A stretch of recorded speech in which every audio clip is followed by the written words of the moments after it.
Hey now, it's the Rob from 106.1 KISS FM, and of course, if you can't tell by my t-shirt, I am a member of the Enhancement Talents, alongside my broadcast colleague.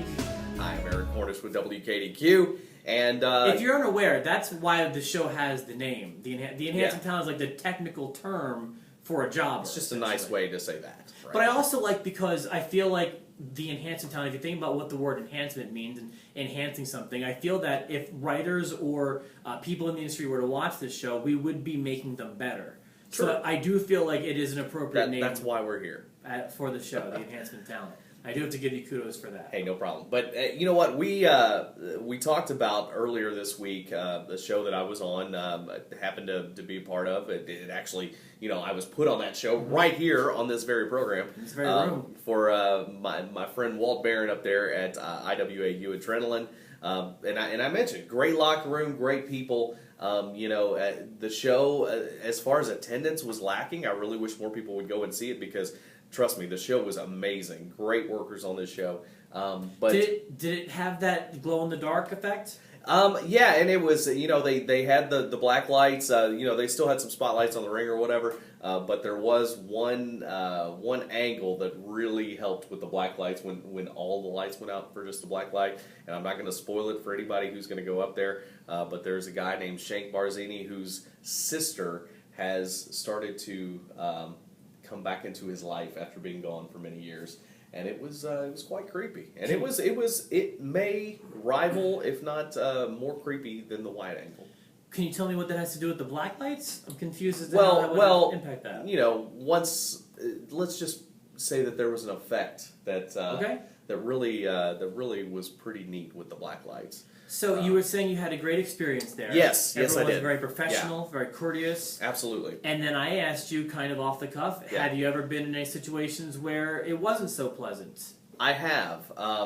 And this was very, very early in my ventures. I've been going to these shows and being a part of them for about 10 years now. But when I first started, I'll go into short detail about my first foray into wrestling. It was because of radio, and I kind of got into it, and was doing some behind the scenes stuff, some announcing, whatever, and nothing big.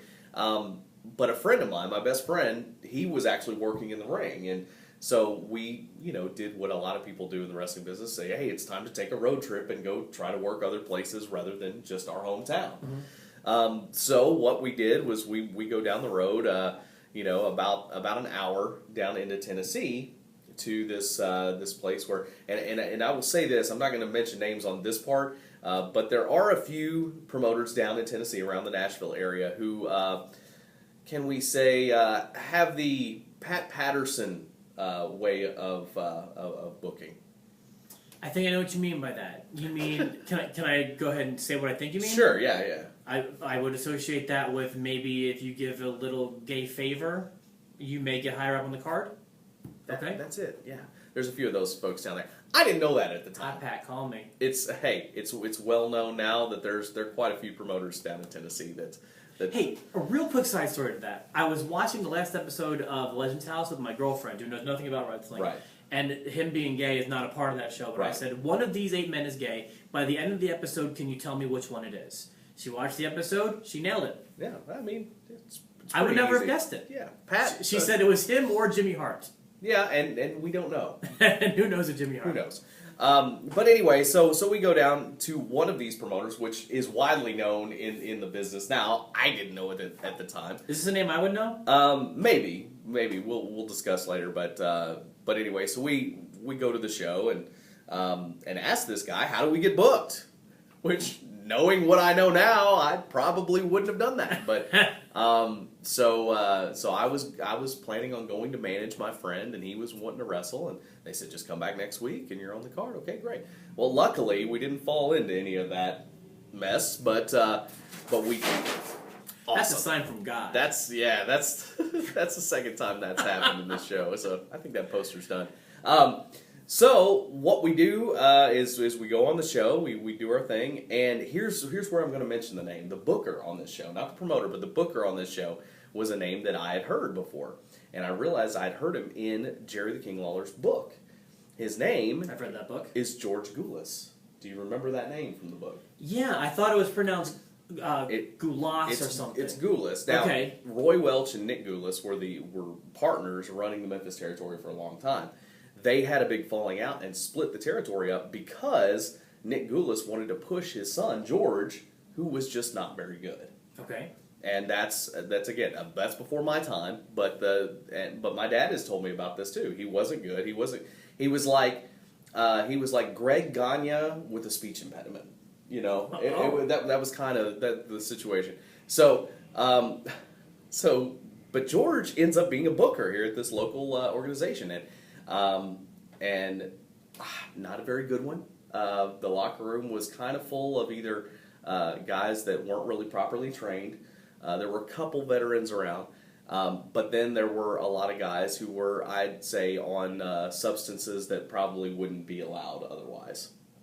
So what happens is we have the show. My friend works as the Crimson Ghost, which was his gimmick. A couple weeks later, we see the card that they post online.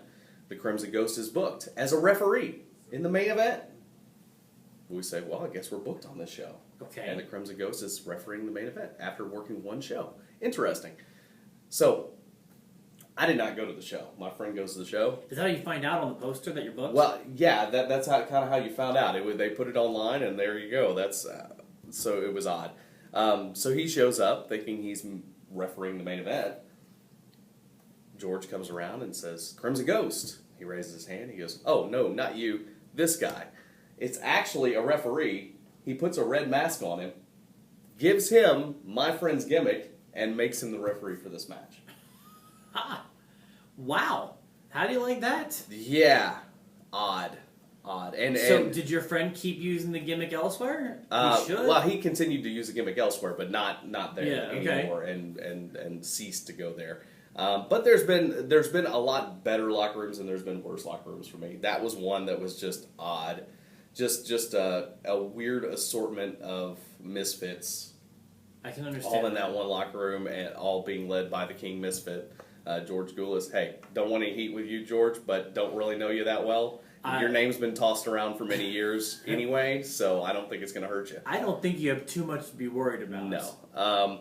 But that was probably one of the worst. I've been in a lot better locker rooms. You know, most of the locker rooms here in town that I've been a part of, good people. You know, gotcha. You know, but I would definitely say the one that I was, you know, with IWAU and Adrenaline, great. My friends and family of the old school wrestling back in Hardin, Kentucky, where I was for 6 years, great family. But anyway, don't want to get too far into the behind the scenes stuff, but that's one fun story. Who was BF? So was George the one who wanted the gay favors?